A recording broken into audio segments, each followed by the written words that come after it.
politicians do not understand very well the nature and the extent of the danger that currently obtains. I shall, without much modesty, try to explain what they do not understand. But first, I want to pay a visit to a friend's mother, Maggie, a refugee from communist Bulgaria. She watched President Trump's so-called hush money trial on television. When the guilty verdict was handed down, she cried. You see, for her, Trump represents the American dream, not only the opportunity for material gain, but the freedom to live as one chooses, subject, of course, to God-given moral constraints. She knows that Trump himself may not always live by such constraints. Just the same, she feels blessed to have him to hold on to. She believes his virtues far outweigh his vices, which, by the way, she thinks are overplayed by our corrupt media. She knows that Trump knows we are in a war, a cold civil war, and that he has the attributes of a warrior. Behind Maggie and Trump, there is an army of spirited, patriotic counter-revolutionaries who also understand. But this is not enough. If we are to win our cold civil war, then this army must be mobilized, directed, and supported. For this, we need generals, an entire officer corps of MAGA Republicans. As I am fond of saying to politicians, and politicians are fond of ignoring, you can't win a war if you don't know you're in one. The woke radicals have a well-thought-out plan, at the center of which is a simple but powerful narrative. It is this: America is racist. This assertion is their justification for destroying the American way of life. If we allow ourselves to be taken in by this charge, we shall be led down the road to totalitarianism. We are already well down that road. We don't have our own plan, nor our own narrative. We cannot win without these. At present, there is only one acceptable narrative for us. It is this: we are in a war against an enemy that says we are systemically racist, and so we must be destroyed. We need a name for our enemy. I call the enemy the woke or group quota regime because group quotas, that is, equal outcomes for identity groups, are the regime's central idea. This does not mean that everything is directly related to group quotas. I'm looking for the glasses that I can actually read this from. I don't want them to count this against my time.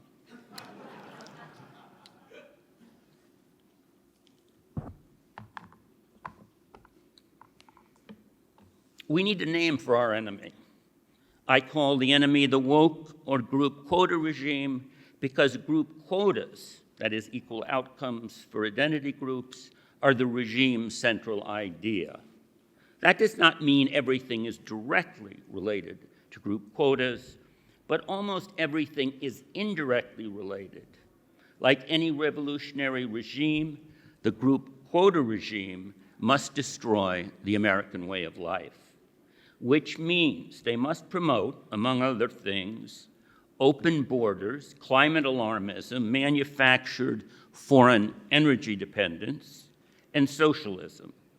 These are all at root attempts to destroy the American way of life and clear the way for the new group quota regime.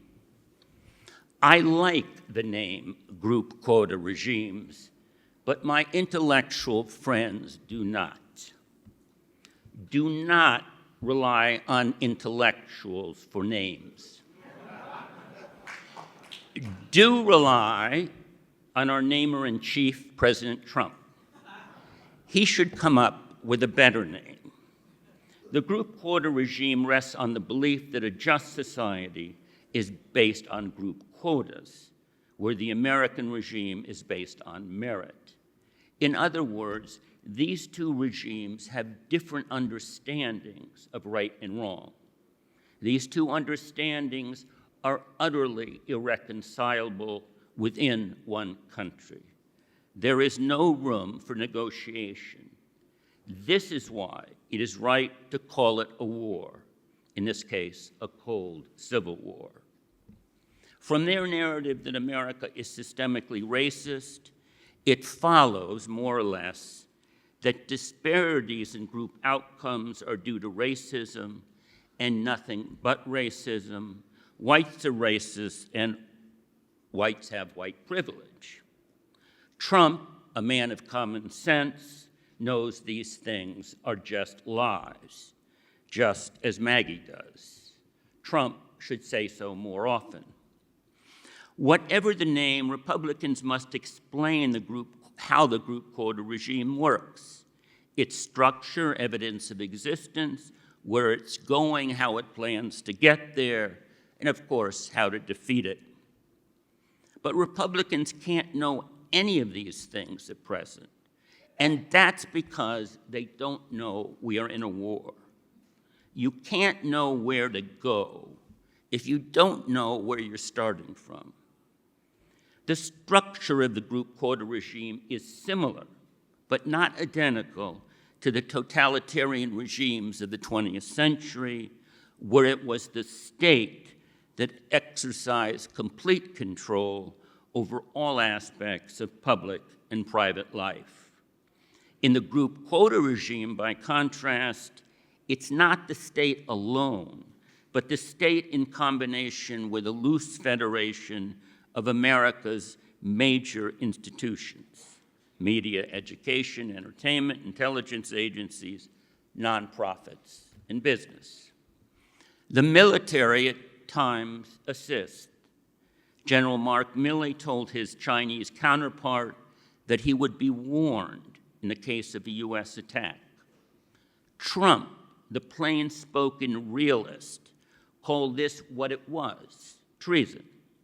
The woke radicals, on the other hand, treated Milley's warning to China as an act of loyalty. Vice President Pence and other conservatives agreed. But agreeing gives aid and comfort to the enemy. This is a war, after all. Stop agreeing. At a minimum, be quiet. Agreement and cooperation are worthwhile goals in normal times, but these are not normal times. The George Floyd riots were a near-perfect example of the group quota regime in action. The federation that makes up the regime justified the riots, financed them, covered them over, and encouraged them, and ruthlessly censored dissent and legalized the crimes of the rioters. Republicans saw all these pieces, but did not, I don't think, see them as a coherent whole. And more importantly, they did not see this whole as the workings of a wannabe totalitarian regime. The evidence of the group quota regime is everywhere. Exhibit A is the overthrow of Trump, not by vote cheating, but by rather years of relentless scaremongering, lies, crimes, and frauds, including assistance by the intelligence communities. This can accurately be described as a coup, the overthrow of a duly elected administration, mostly peaceful, of course. Republicans objected loudly to elements of this crime, but they missed the crime itself.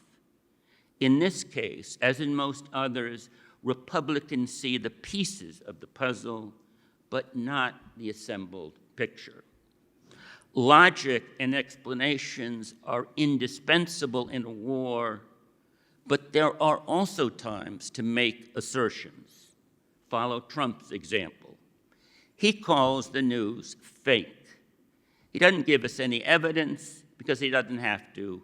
We can see it for ourselves. It's fake. Republicans must likewise assert that outcome differences among groups rarely have anything to do with racism.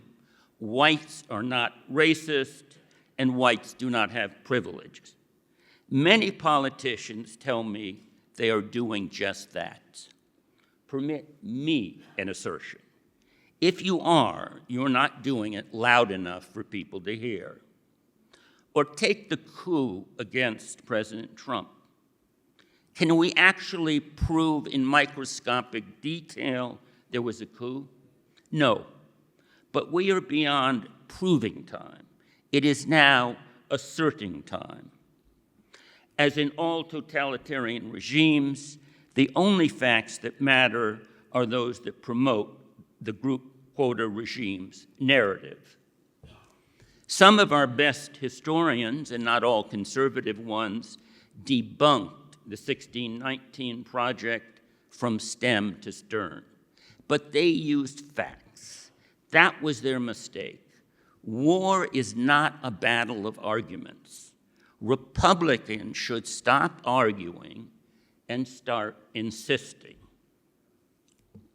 COVID provided the pretext for unconstitutionally changing election laws and keeping citizens under house arrest. Republicans see this, but what they don't see as clearly is that the real villain was not Fauci, rather the tyrannical, censorious system that produced Fauci and his acolytes. That system, the administrative state, is where we must focus attention. The woke radicals terrorized anyone who challenged the elite view of COVID, and at the same time celebrated, among others, Governor Andrew Cuomo, who probably killed more people than any other governor in America.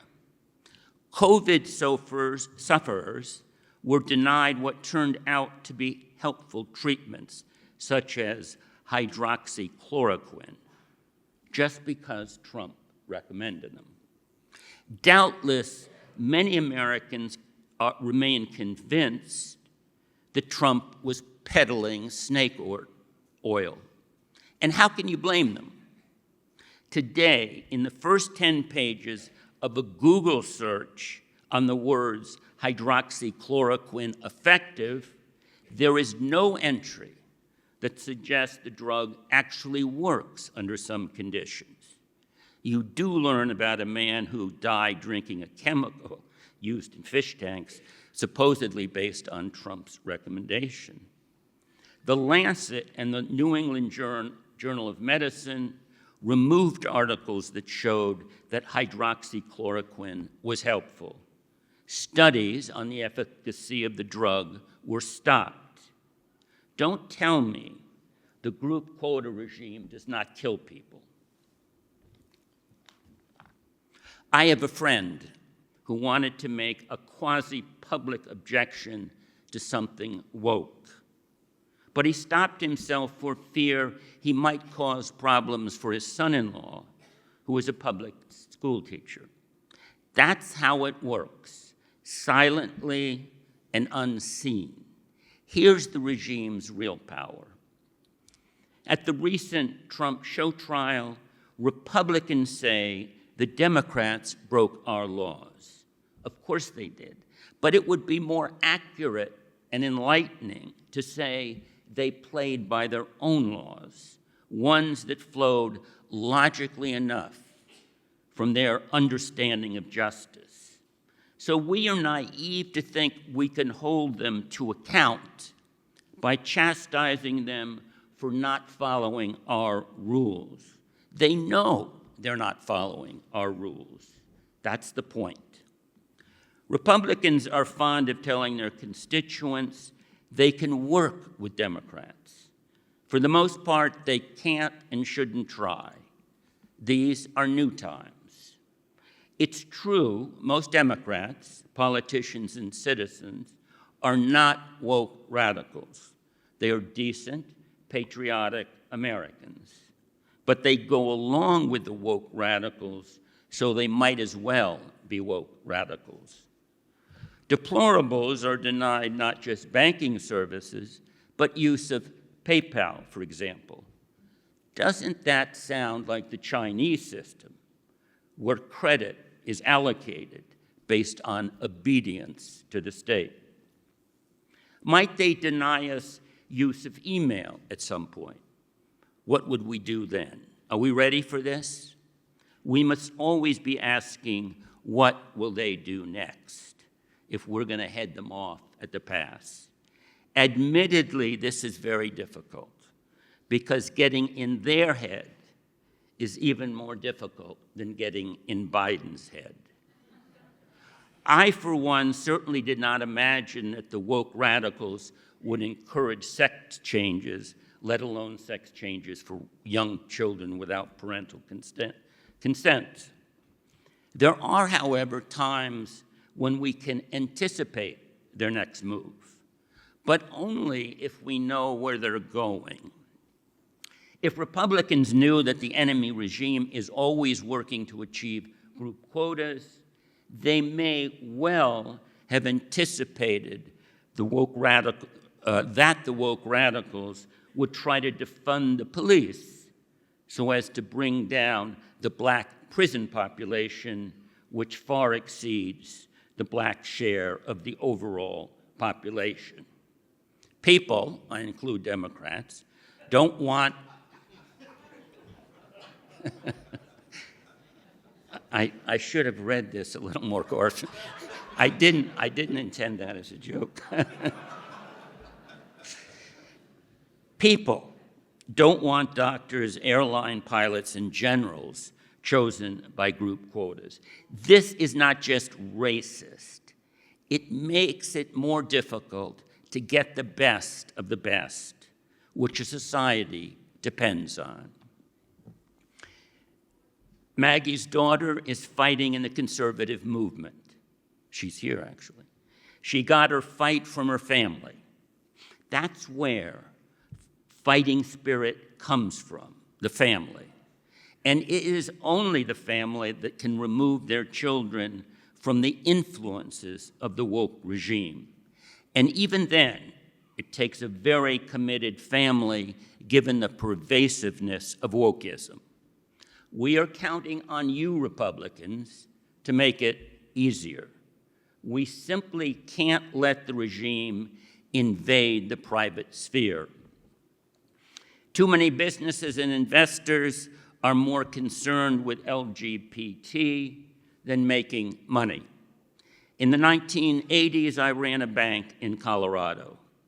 I insisted, following the conventional wisdom of the day, that no bank funds should be invested in social causes. At that time, it was believed, rightly, that the role of a business was to make as much money as possible and give that money to shareholders who could then do with it as they wish. This was a private decision, no more. Everything within the group quota regime, nothing outside the group quota regime, nothing against the group quota regime, as a modern-day Mussolini might put it. With the woke radicals, you must assume the absolute worst. They have earned it. That said, even I am not prepared to assume the woke radicals will actually try to kill all whites directly. Indirectly is good enough. But they will continue to appropriate as many assets and as much freedom as possible. Why did Biden's handlers even agree to a debate with Trump? In part, it was complacency. They believed they could spin their way out of any reality. And why shouldn't they believe this, considering all the reality they've been able to spin their way out of over the years? The woke radicals brainwash our children, starting in nursery school. How can our children, who are taught to disdain their country, be willing as adults to defend it? Children must be taught to love their country and to understand why it is good. Indifference, let alone disdain, will get us destroyed. But that is the whole point of the group quota regime, to destroy us. Thus, the woke radicals know that our children can only be exposed to a fake past that conforms to the regime's narrative that America is racist. That's why the Pulitzer-awarded 1619 Project, now in thousands of schools, is the official history of the enemy regime. There is always one official history in a totalitarian regime. Forgetting the past means getting rid of our heroes. Martin Luther King was a great man, but he is not great enough to replace holidays for Lincoln and Washington. They are our best. Keep Martin Luther King Day where it is. Put Lincoln and Washington back to their respective birthdays, and eliminate Juneteenth, a silly woke holiday.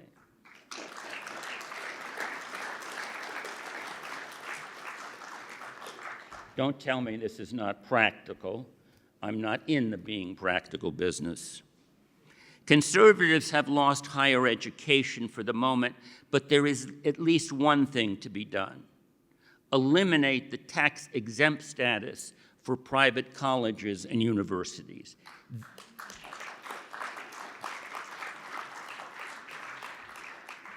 This was given to them because they were working for the public good, insofar as they were educating American students about America. Clearly, this is no longer true.